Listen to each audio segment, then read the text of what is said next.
Hello and welcome to Trails Worth Hiking, the show that brings you some of the most interesting backpacking and trekking routes in the world. I'm your host, Jeremy Pendry. In the first part of the show, we bring you the story and history of a trail. Then we tell you what it's like to hike the trail and how you can do it. On this episode, we go back to the UK for another adventure, but this time instead of walking in the northern part of England or in Scotland, like on several previous episodes, we'll go to the south of England. The southwest of England, in fact, to the very southwest tip of England for a beautiful and challenging coastal walk on England's longest national trail, where we'll traverse 4 separate counties and see a variety of landscapes, including grasslands, moors, dramatic rocky coasts, and historic fishing and mining regions with distinct cultural identities, and even a coast filled with Jurassic fossils, as we hike more than 600 miles on England's southwest coast path in Somerset, Devon, Cornwall, and Dorset.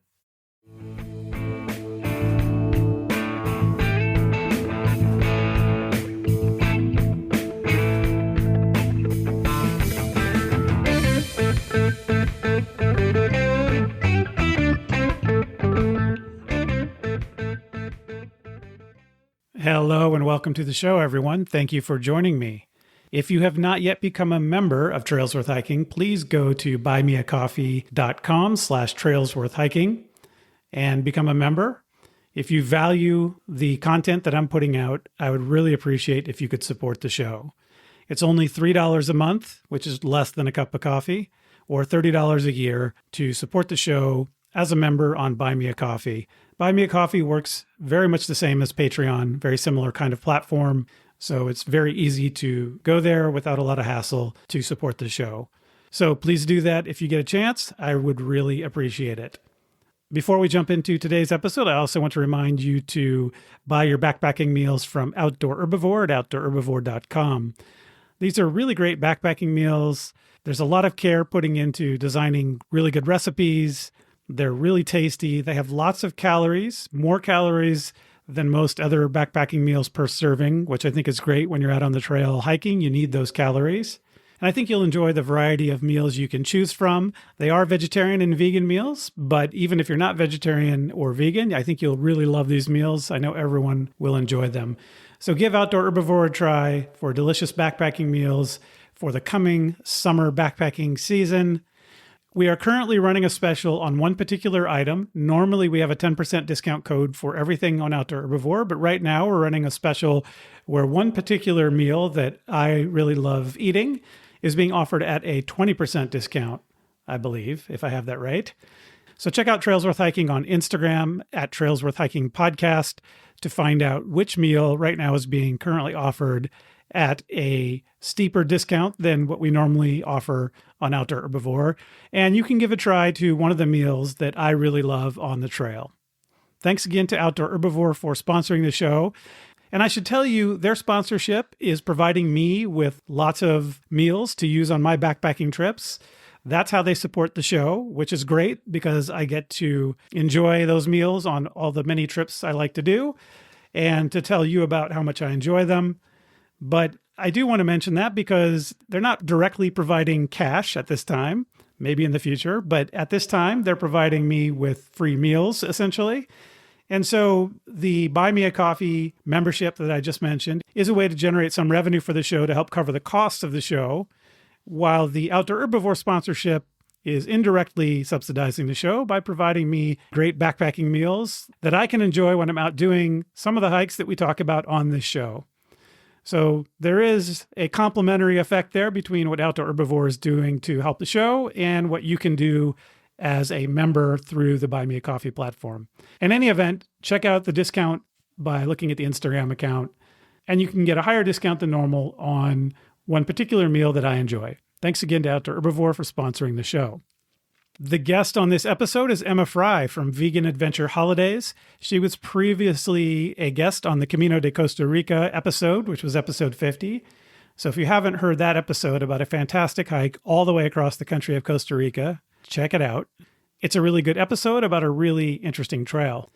But this time we're going to be talking about a trail in southwest England, which is Emma's home turf. That is where she is from. She hiked the Southwest Coast Path solo, not as part of her business, although she is now offering hikes on the Southwest Coast Path as part of Vegan Adventure Holidays. So if you want to hike a portion of this trail with a group and have delicious vegan meals, that's something you should look into on her website. Most of the trips she offers, though, are in Mexico and Central America, including Costa Rica and Guatemala. But this hike, as I said, was back on her home turf in Southwest England. Why do I want to do an episode on the Southwest Coast Path? Well, I've told you my name every episode for many years now, and you might hear my last name, Pendry, as something that sounds vaguely English. It is from Cornwall, which is where this trail is. I have never been to this part of England, and this trail has been near the top of my list for a long time. There is a connection to Cornish culture in my family through my dad's side.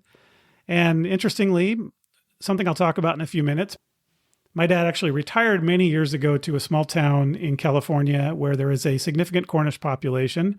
That wasn't why he went there, but it's an interesting coincidence that I'll talk about. All right, we'll come back to that, but let's talk about where this hike is. As I mentioned in the intro, it's in Somerset, Devon, Cornwall, and Dorset. Those are the 4 counties that it goes through. As the name suggests, the trail is in southwestern England. The areas are all part of the southwestern peninsula of England, but they are each very distinct. They all have a distinct history, and they all have tourist appeal today, but with slightly different focus from one to the other. This is the area of England with the mildest, warmest weather. So let me describe very briefly each of these areas, going in the order you would pass through them hiking, which would be counterclockwise or anti-clockwise, as they say in the UK. Somerset would be first, and that's an area with lots of grasslands with man-made water channels through the farming area. There's some hills. There's an overall pastoral feel. Devon, which comes next, is more wild moorlands. It has beaches. It has fishing ports. It's more countryside and coast together. Then when you get to Cornwall, it's more dramatic, rocky coast with surfing, and it's the very southwest tip of England. There's a strong mining heritage and a distinct Celtic cultural identity there that we'll talk about. It's more rugged and remote. And then finally, there's Dorset, which has dramatic cliffs, Jurassic fossils. It has less rainfall than the other parts of the trail and warmer summers, and it's more rural and more affluent. So those are the 4 areas that the hike goes through. Let's talk a little bit about Cornish history. Cornwall is a big part of this hike, and it's probably the most interesting part of the hike. I haven't been on the hike, of course, but you'll hear from Emma that was her view as well, I believe. Cornwall is historically a mining district, and I mean going way back. The area has been inhabited since the Paleolithic era, about 10,000 years ago. But it has been a major trade center with mining and smelting since 2000 BC, primarily mining tin. So tin is necessary to make bronze from copper, and Bronze Age records in the Middle East talk about trade with Cornwall for tin. So it's been a mining center for a long, long time. For a long time, it was called Dumnonia, and that was Cornwall and parts of Devon and Somerset, which were inhabited by the Dumnoni tribe, a Celtic people. They were known for having a barter system rather than using money directly, and they spoke a language that is the ancestor of modern Cornish. There was a period of Roman rule, which most of you will have heard about who know anything about the history of Great Britain, and that collapsed in around 400 AD. The area at the time was called Cornubia and derives from a word that means the horn or the end of the land. After that, there was an independent Romano-British rule, and I guess what that means is there were people left over from the Roman Empire, plus the local Celtic peoples who, once the Romans left, had to figure out how to rule themselves. At that point, tin mining had become a major industry, as I've mentioned, and as I said before, also there was likely trade with societies all across the Mediterranean. At this point, there were Germanic peoples like the Saxons that had conquered much of Britain, but Cornwall held out for a while, being so far into the corner of England. Eventually, in the 9th century, it became under the control of Wessex, though it was still very culturally distinct. Then in 1337, the Duke of Cornwall was a title created for the king's eldest heir. So it was now being incorporated into Greater England. Under Henry VIII, it got less autonomy. And there was some conflict where there were rebellions in 1497 and later in 1549 in Cornwall. By the end of the 18th century, it became an integral part of Great Britain. The mining in the region eventually declined, and once it did, this led to mass emigration to a lot of different countries. Conveniently, at the time, there was a place familiar to me in great need of skilled miners, and that was the Sierra foothills of California. The California Gold Rush started with more rudimentary mining, such as panning and sluicing in rivers, but as the gold mining eventually became more industrial, skilled miners were needed. By 1890, 85% of the ancestry in Grass Valley, California, was Cornish. In particular, they brought hard rock mining expertise to the Empire Mine and the North Star Mine. So this is deep underground mining that eventually developed after the initial gold rush that, as I mentioned, had been more rudimentary methods. The biggest influx of Cornish people in that area, in Grass Valley, which is in the Sierra foothills, was between 1860 and 1895. Today, the Empire Mine is a state park in California. And as I mentioned before, or alluded to, Grass Valley is where my father settled in his retirement and spent the remaining years of his life. In fact, his property is right down the street from the old North Star Mine. There are North Star Mine shafts everywhere underneath his property. He was half Cornish, and I am a quarter Cornish, and as I mentioned, that's where my last name, Pendry, comes from. He used to ride his horse at Empire Mine in the state park, and I hiked at Empire Mine with him several times. Cornish pasties, a Cornish food, are still a thing in Grass Valley, California. They're kind of a meat and potato-filled pie that was originally a miner's lunch. Grass Valley still celebrates St. Piran's Day, which is a Cornish tradition, and has a Cornish Christmas celebration, and has a sister city of Bodmin in Cornwall. So, although that's not terribly relevant to the hike itself, I thought it was interesting and shows you the connection as to why the Southwest Coast Path is so interesting to me, and the connection it has both to my heritage, at least for part of my heritage, and to my father. All right, let's talk a little bit about the Cornish language. Recently, there has been a revival of learning the language. It's related to Welsh and Breton, and they all descend from Brittonic, which was, I believe, an indigenous language to Great Britain. Today, the language is considered an important part of Cornish identity, culture, and heritage, and it's now taught in schools and appears on street nameplates, which for a long time it hadn't been. There's also a UNESCO World Heritage Site, actually a couple of them along this trail. The first is the Cornwall and West Devon mining landscape, which relates to the mining history that we've talked about. In addition to tin mining, there are historical sites for copper mining in the area. In the early 19th century, 2/3 of the world's supply of copper came from the area. There was also arsenic mining in the late 19th century. The last tin mine in Europe closed in the area in 1998, and there has been some talk of reopening that tin mine. I didn't look into why, but I'm guessing the prices went up enough that it might make it profitable. There is one other UNESCO World Heritage Site along this hike, but a very different kind of one. That's the Jurassic Coast, which is the English Channel coast in Devon and Dorset. It's an almost 100-mile stretch of coastline where coastal erosion has revealed fossilized remains. There's layers of sedimentary rock that cover a 185 million year span from the Triassic, Jurassic, and Cretaceous periods. And there's lots of different types of plants and animals fossilized there, including crustaceans, mollusks, insects, echinoderms like starfish and sea urchins, fish, amphibians, reptiles, and even some mammals. And there's also fossil tree forests. As part of that area, there's something called the Durdle Door, which is a big natural limestone arch right on the coast. There were even some music videos filmed there. It's a beautiful spot. So if you want to check it out, check out the original Tears for Fears Shout video or the Billy Ocean Loverboy video if you want a nice 80s flashback. If you go to the very tip of Cornwall, there's Lizard Point, which is Britain's southernmost point on the Lizard Peninsula. At the end there's the Lizard Lighthouse, which was originally built in 1619, but the current one was built in 1751. This is the spot where the British first sighted the coming Spanish Armada in 1588. They also had a naval battle with the French there in 1707. So it is also a site for history buffs as well. The Southwest Coast Path itself is England's longest waymarked national trail.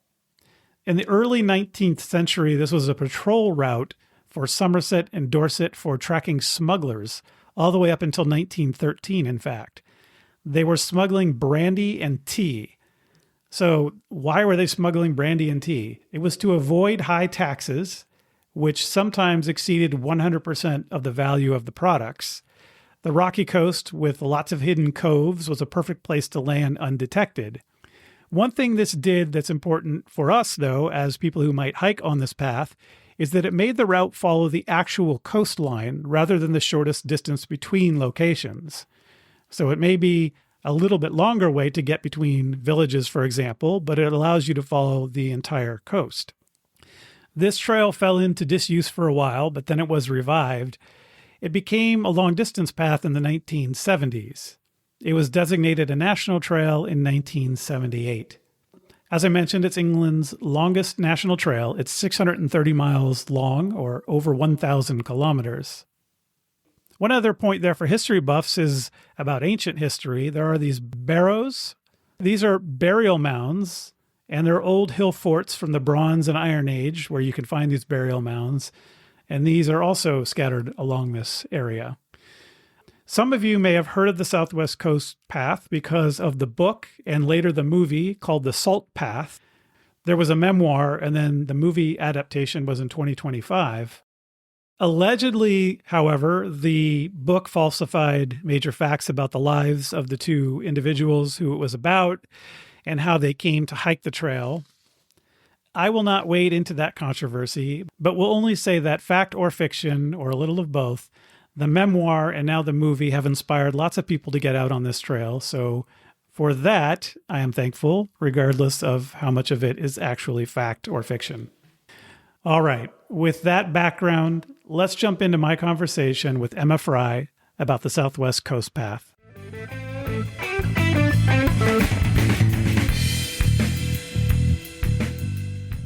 Emma Fry, welcome back to the show. Thank you for being here.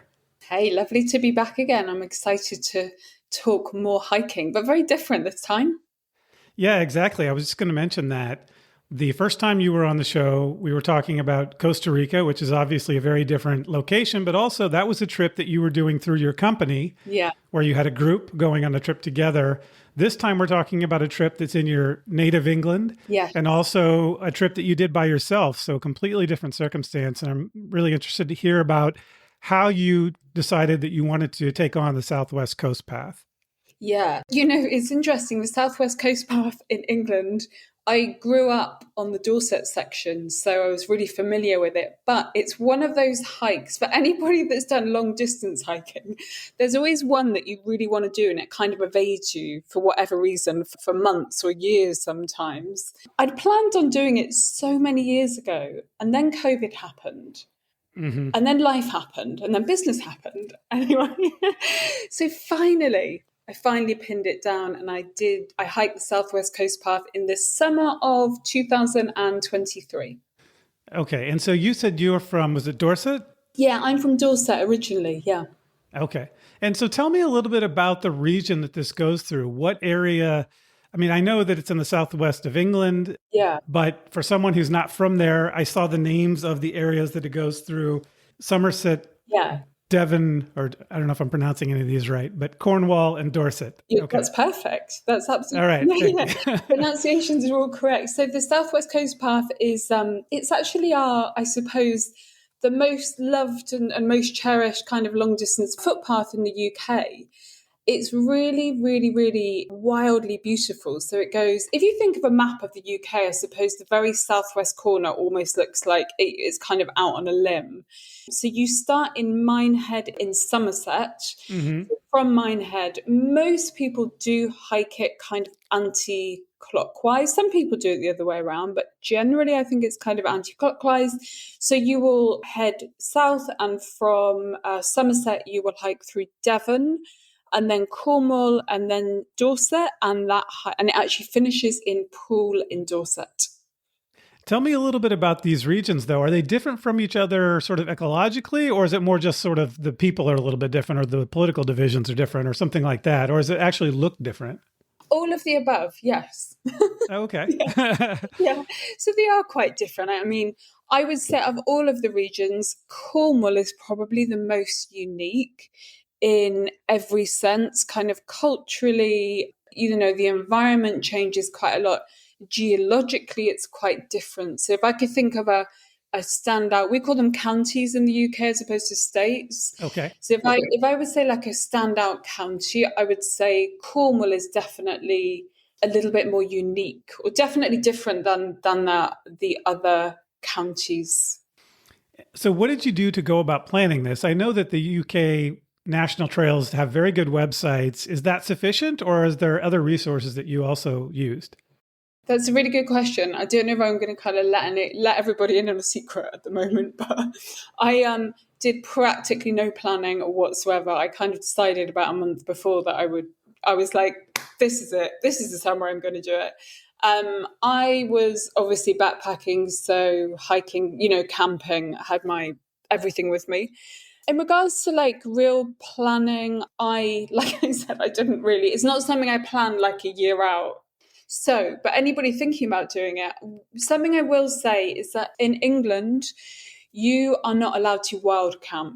Wild camp is prohibited. Now, people still do it. And I would say to a certain extent, like you will get left alone for the best part if you follow general kind of leave no trace rules. However, it really isn't kind of widely accepted. And I think as a kind of solo female hiker, what I didn't want was just to have a hastily hike. I didn't want to be woken up by farmers being annoyed that I was on their land, etc., etc. So my intention was to stay kind of predominantly at campsites, which I did for the best part. So in regards to planning, that's probably the biggest thing that I really had to think about was, where are the campsites? How far can I hike every day? And where can I eat? And where can I drink coffee? So wait, so let's back up for a moment then. So if you're going to be doing this, staying in villages and in inns, you're going to need more advanced time, more lead time to plan your accommodations. Do you think that's a fair statement? Well, not staying in villages or inns. I'll kind of reiterate that, because what you would call an inn, we would call a bed and breakfast.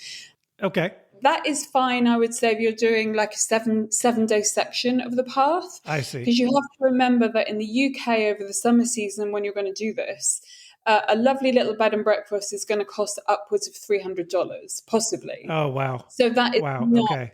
To most long distance hikers, it's not kind of financially available. You'd have to like remortgage your house to hike for 60 days.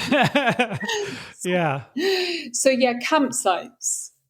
Okay. So, let me back up then again. So, all right, I understand now. If you're going to be doing a shorter section, maybe that's realistic to use accommodations like that. But if you're going to hike the whole thing over the summer season, camping is probably your best option financially. Yeah. And there are campsites. Do you need to reserve the campsites in advance, or do you just sort of need to plan where to go and they're usually available when you get there? Usually what you need to do is call like a day ahead. You can't, but often, like, you can't book them weeks ahead. Like, it's not actually allowed. They won't let you do it. But what I generally kind of got into the routine was calling a day ahead.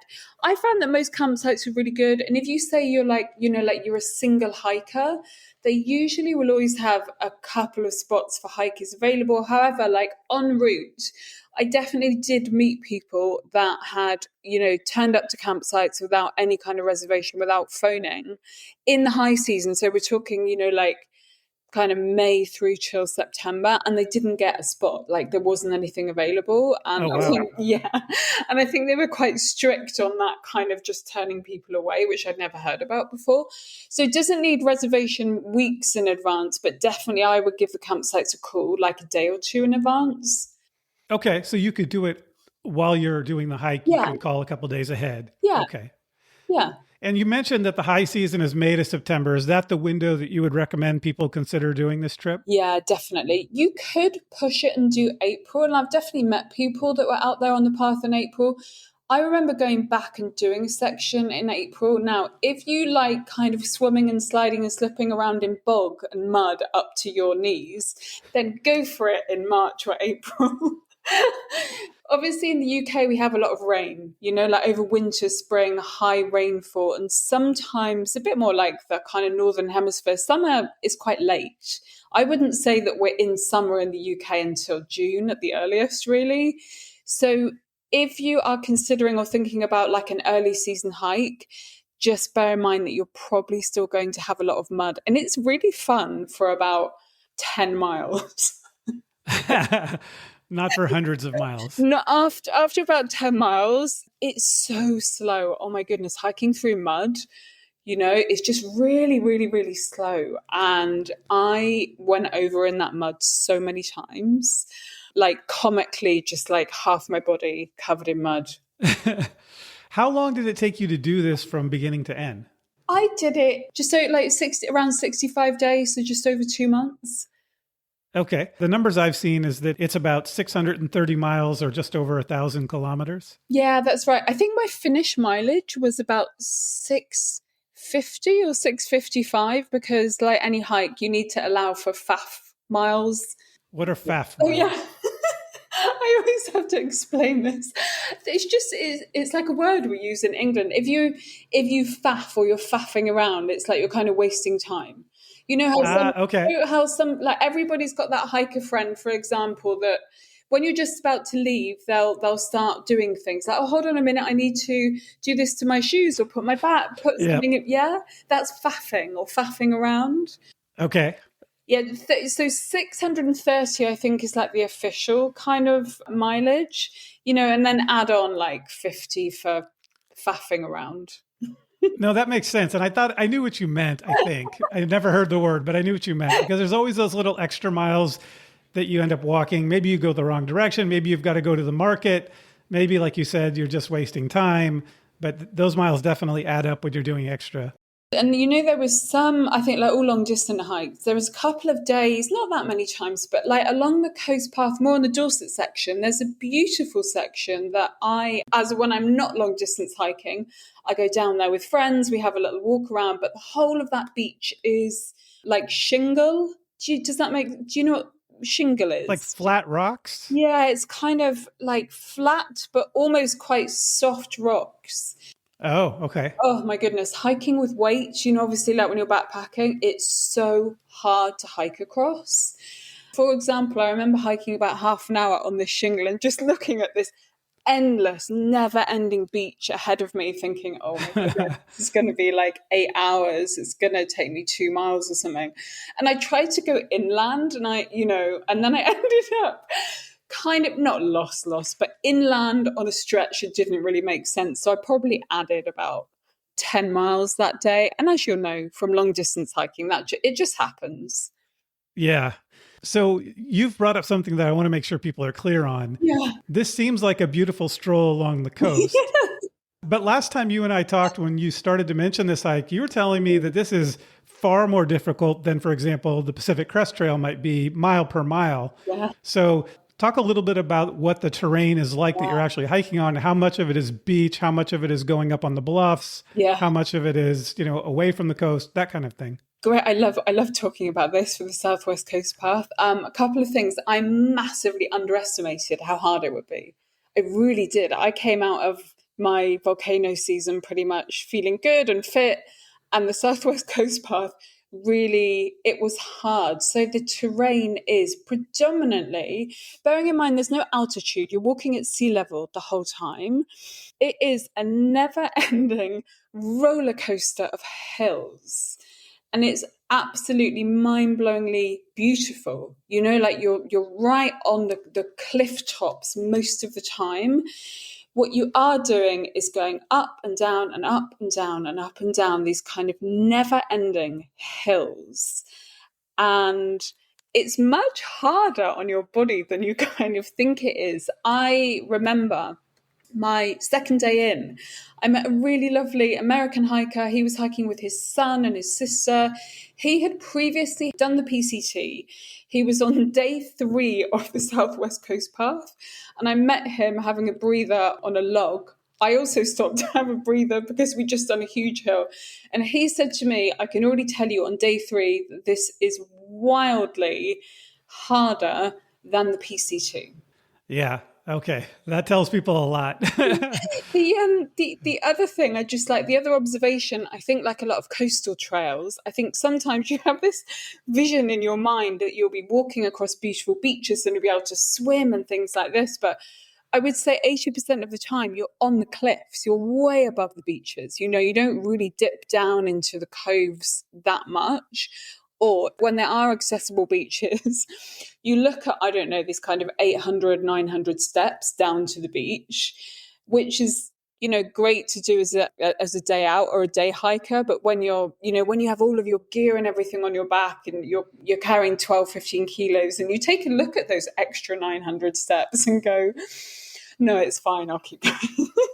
Yeah, I mean, I guess you have the beautiful views up on the cliffs anyway, Yeah, so it's not as if you're missing out. Yeah, you still have the views, but I think that's something before I did the Southwest Coast Path, I had these visions of, you know, swimming in coves at sunrise every morning, and actually that wasn't really the reality of it, but you still have good views. I would imagine that, like the other national trails of the UK, that this is signed fairly well and fairly easy to follow. I mean, it is a coast after all. It would be a little hard to get terribly lost, but tell me about how well marked this is. It's really well marked. It's really well marked. Yeah, so anybody thinking about doing it was maybe a little bit worried or concerned about directions and things in general. Number one, it's great because whichever way around you're hiking it, you just need to keep what we call the ocean, you need to just keep the sea on one side of you and keep on hiking. That's literally all you need to do. But the sign is the acorn. So like wooden signs pretty much all the way through. I don't remember at any point really thinking that I didn't know where to go. Like it's a very, very good trail, good path to follow.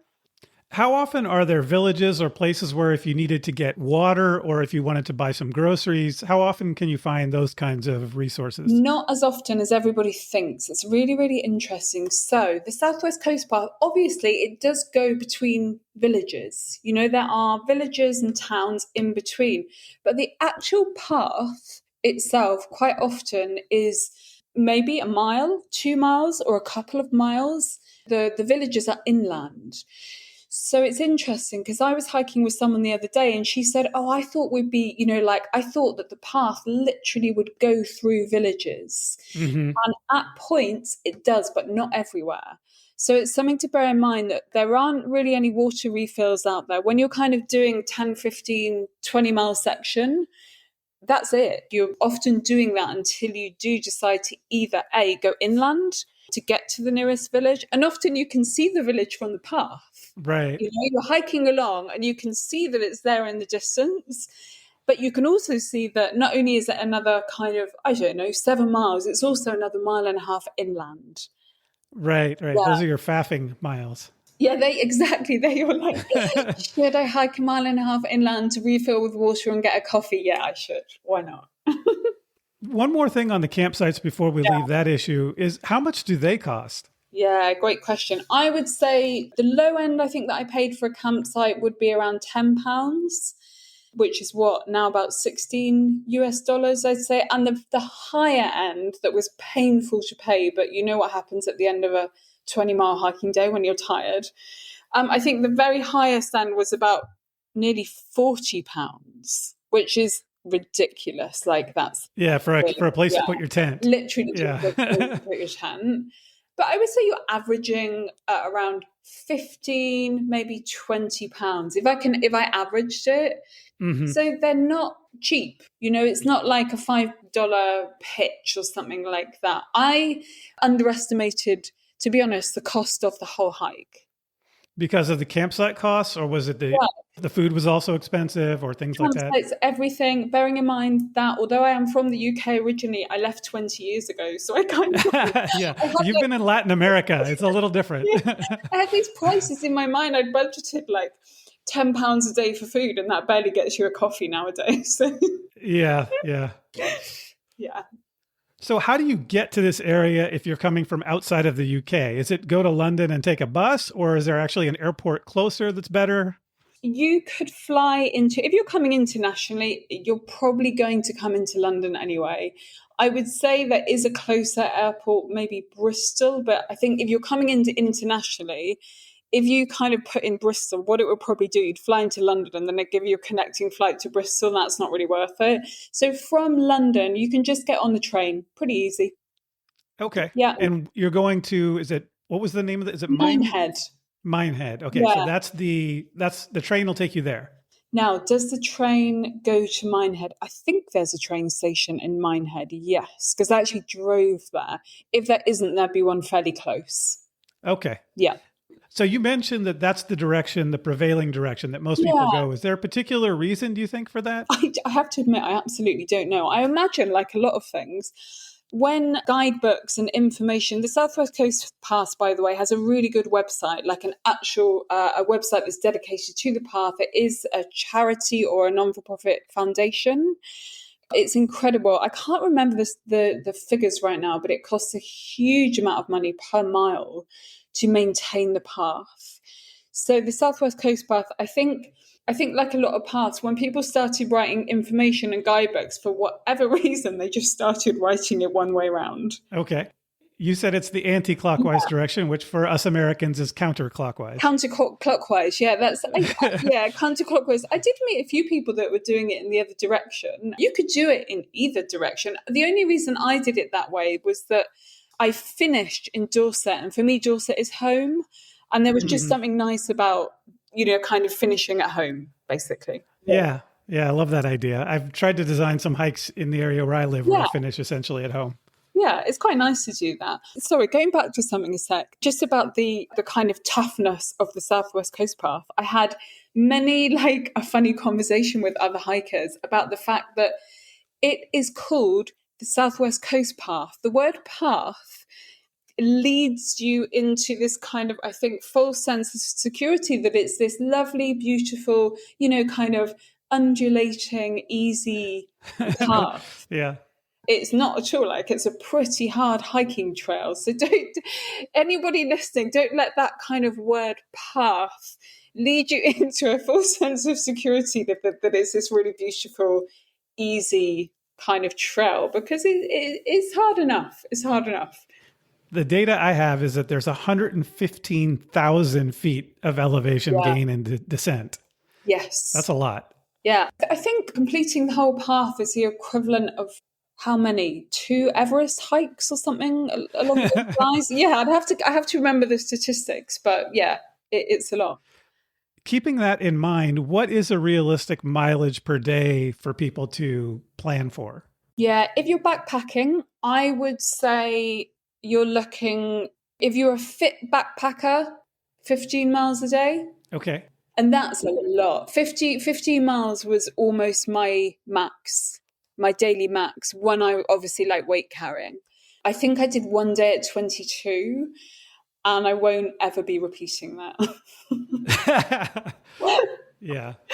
And I know if a lot of you listening, like people that have done the PCT and the longer hikes in the US, something that American hiker said when I first met him, he said the difference is with a lot of hiking I'm doing in the US, he said, yeah, we have elevation gain, but it's slow. He said you'd have, days and days of just kind of slowly gaining elevation. And you can do that. You can do 20, 30 miles a day when you've got these kind of paths and trails that just slowly gain elevation. But it's different when you have this roller coaster of kind of intense elevation gain, and not once, all day long. up and down and up and Right, down. right. I met many people crying at the top of hills, or Oh. halfway up hills. All right, Emma, right now we better say, despite all of that, it is still worth it because. It is 100% worth it. I honestly, it's world-class hiking. I've done a lot of hiking at this point in my life, and I think it's one of the best coastal hikes I've ever done anywhere in the world. All right, It's so beautiful. perfect. I wanted to mention for listeners that the PCT is actually fairly unique in how well graded it is. It was built for stock. It was built for horses to be able to do it in addition to people. And so it is a fairly gradual trail. Some of the other big trails in the US are not like that. For example, the Appalachian Trail apparently goes up and over every mountain it encounters and is very rooty and very rocky. And so, depending on where you hike in the US, you can get a very different experience. Yeah. But the PCT in particular is known for being sort of a highway where people can bang out 25, 30 miles if they're really fit and they've been on the trail a while. But I think that's actually fairly unique to have a trail that's that well graded. Yeah, absolutely. The other thing about the Southwest Coast Path, because, not that many people have the luxury of hiking for months and months and months, it's a really, really brilliant trail that you can come into England, hike for a week and go home again. You can pick it up at any point, really. There are some points that are a little bit more logical than others. I think there are some parts of the hike that are more beautiful than others, like definitely the Cornish section in general. It's just amazing out there. I love that section. And I hate to have a favourite part of a trail. I try not to do that. But I definitely gravitate back towards the Cornish sections. So yeah, like anyone listening, you definitely could fly in, pick up a week, and then fly home again. And then the next time, come back in a year, come back in 2 years, pick up another section. I met a lot of people doing that. The other interesting thing is I only met 2 other people that were through hiking. I didn't meet anybody else. Everybody else that I met out there, I met Americans, Canadians, Dutch, Germans, people from all over the world. And most people were just doing, like a week or 2. Yeah, I think that's great. And I think that's helpful for people because it was one of the things I was thinking about. Most people don't have 2 months, right? Typically they don't have 2 months of vacation time to go do a trail like this. And so that's great that the Cornish section is one that you recommend. And I think people should definitely look into doing a week or 2 along there. Yeah, definitely don't let, I think so. It's really easy sometimes to kind of, want to do a long distance trail, really, really want to do it, really want to do all of it and put it off and put it off and put it off and not do it. When certainly this path, the Southwest Coast Path really lends itself. Don't put it off. If you do not have like 2 months, come do a week. You won't regret it. It's a lovely hike. So you took several 0 days during this hike. What's your philosophy on doing that? And how do you recommend people think about it if they're doing a longer section, whether it's the whole thing or maybe a month or 3 weeks? I think 0 days are really personal, aren't they? Really, it depends kind of what your starting point is with fitness level and things like this. Now, like I said, I massively underestimated how hard it was going to be. I think I only took 3, maybe 4 0 days, over the kind of 2 months hiking. 2 of those were weather. So we have, there was just a couple of weeks where it was so rainy, it was so wet. When you're camping, there's something else I learned on the Southwest Coast Path, that when you see campsites that advertise beautiful hilltop views, don't go there. Don't go there with a tent. That means that, the wind is going to be absolutely insane. So I took a couple of 0 days for weather reasons. And I also took a couple of 0 days because I actually had shin splints at the beginning. So get your downhill training in, everybody. I clearly didn't do enough. So 0 days, I would say, if you have the luxury of kind of being able to, if you're phoning up a day ahead and you don't really have, for example, things booked and planned and paid for, like any long distance hiking, take 0 days when you need them. Or more to that point, take 0 days before you think you need them. Yeah, exactly. That is good advice. And I think it's also an opportunity for people on a budget. Maybe they can have a luxury night once in a while, stay in a hotel, stay in a bed and breakfast. and not have to spend that money every night, but maybe every week or so, it's nice to clean up and get a good shower and Yeah. have a nice night in the bed. Yeah, there's so many. I think the beauty of this hike is that there's so many different ways to do it. You know, I appreciate if you're coming in internationally, you're going to pay for a flight, and that's quite a lot of money. But when you get there, you decide you could do a week of camping. Really, you could do a week in a couple of $100s if you were camping. B&Bs get a little bit pricey during the summer months.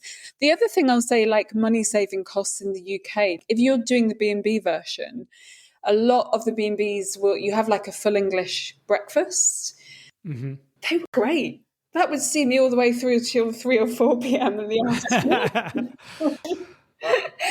You know, so there are like ways to kind of... that's going to see you to 3 or 4 p.m. just on the breakfast alone, or is that like with the banana and toast in your pocket on the way out the door? I mean, if you do a week section, section where you're not hiking, you know, where your daily mileage is not really kind of insane, when you're doing like 10, 12 miles a day, so you can enjoy it, and then you get into a bed and breakfast at 3 p.m. in the afternoon. If you're doing it that way, yeah, I think that, you know, like fill your boots when you have the full English breakfast.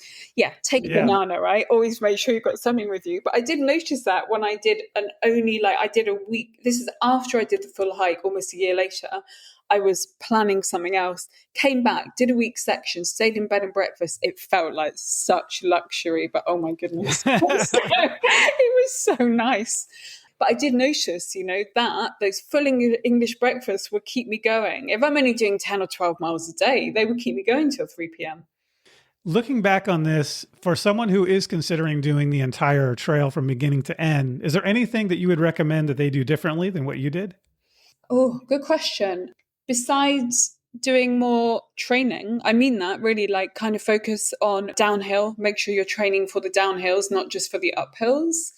You know, so you're always trying to give yourself the best possible opportunity to have a happy hike. So definitely get the downhill training in. But no, I don't think so. Everyone's hike is really personal, different. What I will say is there's a really good Southwest Coast Path Facebook group. It is not attached to any business, so it's not, you know, it's not any kind of profit generating Facebook group. So everyone in there typically are just hikers. That group's really, really lovely. It's a great group. There's lots of people in there that have done the whole path, you know, that are just in there to help people. So however, you know, like if anyone listening, however you decide that you would like to do the trail, just try and get as much information as you can, I think, before you go.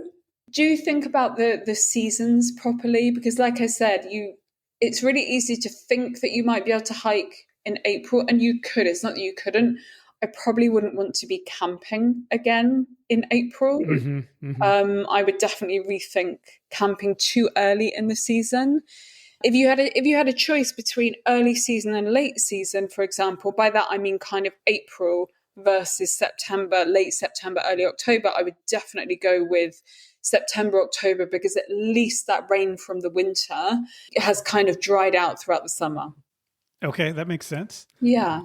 So at the end of the day, as you look back on this, when people have all the trails out there in the world to consider doing, and also there's a lot of great UK national trails, why consider some or all of the Southwest Coast Path above other trails that are out there? Great question. As far as I'm aware, there are no other trails, I want to say, internationally in the world that follow a coastal path for as many miles. It's one of the longest coastal trails in the world, if not the longest, I think. Please statistic check me there so nobody tells me. I'm trying to think in my head. I think one that comes to mind that might be similar is the Lycian Way on the coast of Turkey, but that might be shorter. Lycian Way is definitely shorter. Okay. I wrote about the Lycian Way not that long ago. Lycian Way is definitely shorter. Okay. All right. As I'm aware. So that's what I would say. Like, it's really world-class hiking. It's really beautiful. It's very international. I met a lot of people out there.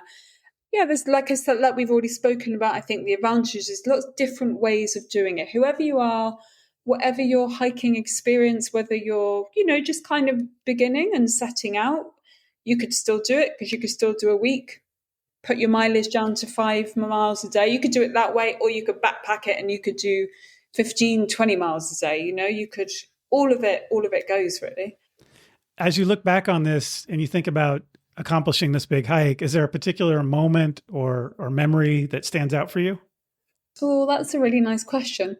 I think it's right at the beginning, actually, because I don't know if I said this on the first podcast we did about Costa Rica. I'm going to repeat it anyway, but on literally 2 days into that path, I met somebody that was doing it in the other direction. So he was literally 2 days from finishing as I was 2 days in.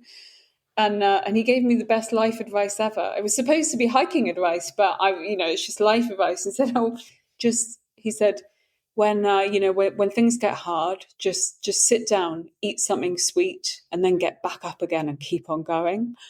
Yes, you did mention that before, I think, and that's great. That is great advice. It's worth repeating. His life advice, because the whole world, you can change your entire perspective with a 5-minute break, right? You really absolutely. Absolutely, it's good, and it was though. Afterwards, it's a really memorable moment because I've said it so many times. It's like whatever is going on, and just stop for 5 minutes, eat something sweet. I like your answer that you said that starting out was memorable for you. Yeah. And sometimes I've had a lot of people say that the finishing a trail is the memorable moment, right? The sense of accomplishment. But I think that's a great feeling. But I think starting out is such a cool feeling too, to feel like I'm on the trail now. I am doing that thing that I wanted to do, and I'm out here, and here we go. Like, that is a great feeling. It is. And I don't know about you, something really interesting I've noticed on a personal level as I've got older. Anyone listening knows that I am 42 at the moment. So as I've got older, something that has really, really shifted when I think about long distance hiking or just travel plans, doing big things. I am at a point where I find the most almost as exciting or as kind of great as doing the hike itself is the lead up to the hike. Yep. It's really, really become almost more than the hike itself in a funny way, because the hike itself, I know I'm doing it. I know that I will put one foot in front of another and I will continue to do it until the end. But the lead up to the hike is something that I'm enjoying more and more, because you know what, if you commit to doing something, say 6 months out, there's all these little things in your life that then are kind of moving you in new directions, in different directions. You go into a bookshop and you go to a different section than you normally would, because it's like, in 6 months' time, I'm going to go and do this hike, and I'd love to learn a bit about the history of, whatever country. And it moves you in different directions that you wouldn't have gone in otherwise. That is such a good observation. And I totally agree. I couldn't agree more. Yeah. I think there are a number of happiness studies that show that it's the anticipation of future events can almost generate as much happiness as actually doing the event itself, or doing the vacation or the hike or whatever it is. And so there's absolutely a lot of truth to that. So that's very well put. Anybody thinking about committing to something, and if even if it's just a weekend thing, it doesn't really matter. It doesn't have to be a huge, great, big through hike. Not always, but there's something really interesting about the pre stage, and also if you start training, fitness wise. So, maybe you work with a personal trainer, maybe you join a gym and you start doing things that you wouldn't have done before, and then you end up in a fitness class and you meet new people, and the whole build up, I now value it as highly as the event itself, if that makes sense. Totally does. That's so perfect, Emma. I agree. Again, I think the idea that your life starts aligning with that goal is so wonderful, because then you feel like everything you're doing is what you want to be doing. Yeah. And instead of things that you have to be doing. And like you said, it opens up these new opportunities that you see in your life to sort of integrate that plan. So like you said, maybe you're a hiker and you join a gym and meet people who are also into day hiking where you live or something like that. And so you start building on this alignment in your life. So that's a great observation. Yeah. We could talk for hours about this, I'm sure. Maybe someday we will, but right now. That in itself could be like a whole podcast, couldn't it? It's like lead up, totally. like the build up to a trip. Is it more than the trip itself? Well, Emma, thank you so much for telling us about your hike on the Southwest Coast Path. Before you leave, though, I've got a few more questions, if you don't mind. Sure. Okay. Now, as someone who has a vegan adventure backpacking or vegan Okay. adventure trekking company, Yeah. but who then did this hike as a backpacker, so not really going hostel to hostel or end to end, but going campsite to campsite, what is your go-to vegan backpacking dinner on the trail? So, do you mean like when I'm doing it independently myself? On this trip, were you basically eating in the local establishments, even if you're camping? No, I mean, I would like lunchtime. I'd usually grab a pasty. So Uh-huh. they're really good. Pasty and a cappuccino. That's a great kind of lunch on the move. So in the evenings, typically, I'd have my camp stove and I was cooking. Okay, so what were you eating? What's your go-to meal? Oh my goodness. I have to try and remember now. Now, to be honest, what I would normally do is campsite might be somewhere near a town or a supermarket. I would usually go to a supermarket and get something, I'll be completely honest, that I could pretty much dump into my stove and eat directly. I'm struggling now to even think what that was. The UK is pretty good for kind of vegan friendly options. So Sure, often yeah. there were these, for example, there were these like little pouches you could open and they were just a mix of beans and quinoa. And that was great. And then maybe I'd buy like an avocado on the side. Okay. That was really common. I'd get something that I could, you know what it's like when you're backpacking, dump into a container, heat it up, Yes. instant food. And everything tastes good when you've been Yeah, hiking days on everything end. tastes amazing. Whether on this trip or on a different trip, what's the worst weather you've ever experienced while outdoors and how did you handle it? It was the Southwest Coast Path, actually. So, Okay. yeah, the first month was great. The first month was actually pretty good. The second month was brutal. It just rained and rained and rained. How do you handle it? Well, the real answer to that question is you just hike soggy. You know? Well, you did have some 0 days you mentioned because of the weather. So maybe sometimes it was bad enough where you got off the trail Yeah, for a little bit. I had a couple of 0 days because different parts of the world. I remember there was a couple of times where there were red weather warnings. Hmm. So that means like it's just dangerous to be out there.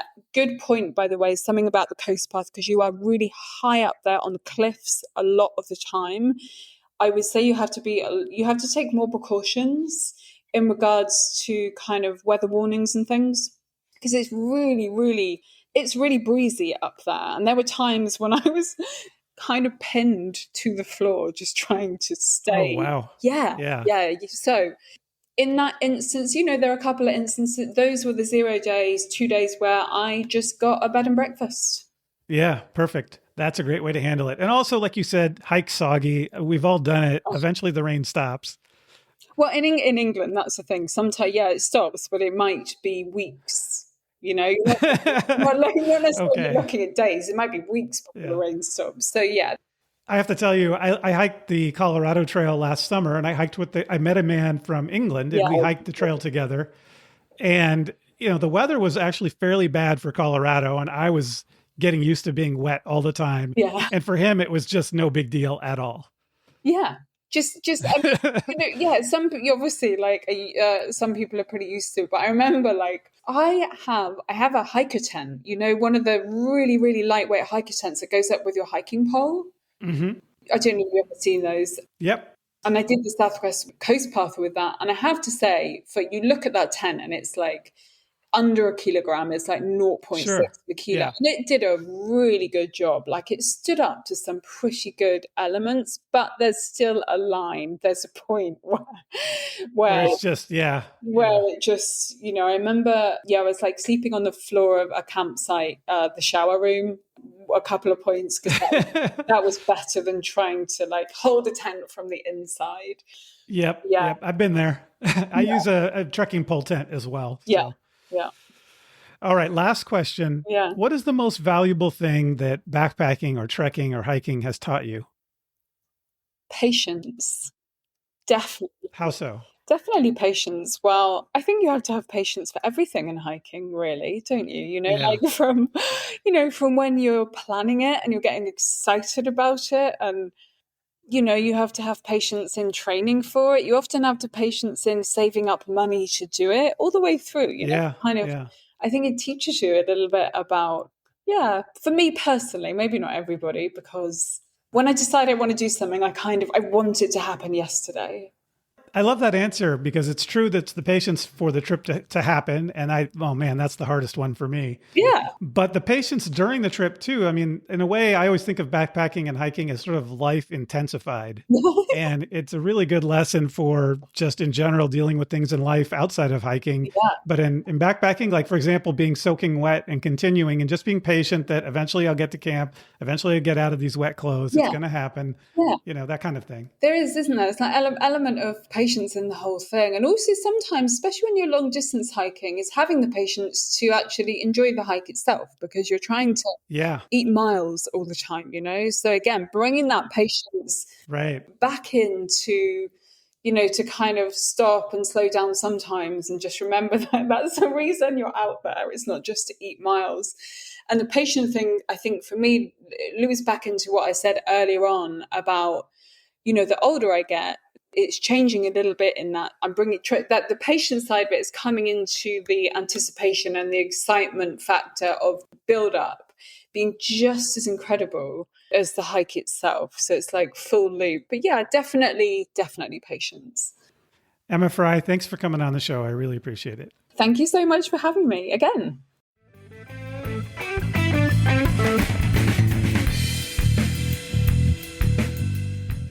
Thanks again to Emma Fry for coming on the show, and I hope that we've inspired you to hike the Southwest Coast Path, or at least part of it. I know it's a long path.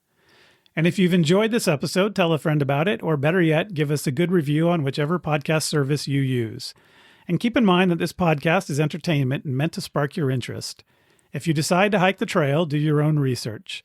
Like anything else worth doing, outdoor adventure has risk, so when you go, pack your common sense, and when you get back, tell me how it went. Before we go, I want to remind you to sign up for the Highlander event in Big Bear Lake, California in June 2026. So next month, this is the last time I will remind you of that. If you use the discount code TWH20, so TWH20, you get 20% off your registration for the event, and it will help the show. As I've mentioned before, Highlander is a great community form of backpacking where the course is set out for you by the event organizers. And the campgrounds are reserved in advance. So you follow where they have laid the route, essentially, and you can get to camp each day, spend a lot of time meeting other like-minded hikers. They have great talks and presentations each night. They have bands. It's a really fun event where you can meet some people who you might go hiking with in the future, or just learn from other hikers, or find people with similar interests as your own. I really enjoyed the event in 2025. And I highly recommend that you give it a try. There's a 2-day, a 3-day, or a 5-day version. If you're going to come from outside of California, it's great to maybe spend the whole week, fly into Ontario Airport, Ontario, California, and Big Bear Lake is not that far from there, up the hill into the mountains from there. So give it a try. It's June 23rd to 27th for the 5-day version. Check out Highlander Big Bear Lake, discount code TWH20. All right, next time on Trails Worth Hiking, we're coming back to the United States, but to a new state and region for the show, where we'll spend 3 days in forests doing a loop that follows a river and passes several beautiful waterfalls. But this isn't just any stroll in the woods. We'll also pass remnants of what was the world's first major oil boom. In fact, where 80% of the world's oil was once produced. And to make the hike yet more challenging and interesting, we'll hike it in the dead of winter, where the waterfalls will still be beautiful, but will be frozen. Next time on Trails Worth Hiking, we travel the Girard Hiking Trail in Oil Creek State Park in northwestern Pennsylvania. All right, if you have any questions or feedback on this episode or ideas for future episodes, including if you want to be a guest and talk about a trail that you've hiked, reach out to me at trailsworthhiking@gmail.com. Also, follow us on Instagram at Trails Worth Hiking Podcasts, support the show at buymeacoffee.com/trailsworthhiking, and check out my retirement-focused YouTube channel, GoGo Retirement, on YouTube. So start planning your next hike, and before you know it, you'll be on the trail. Thanks for listening.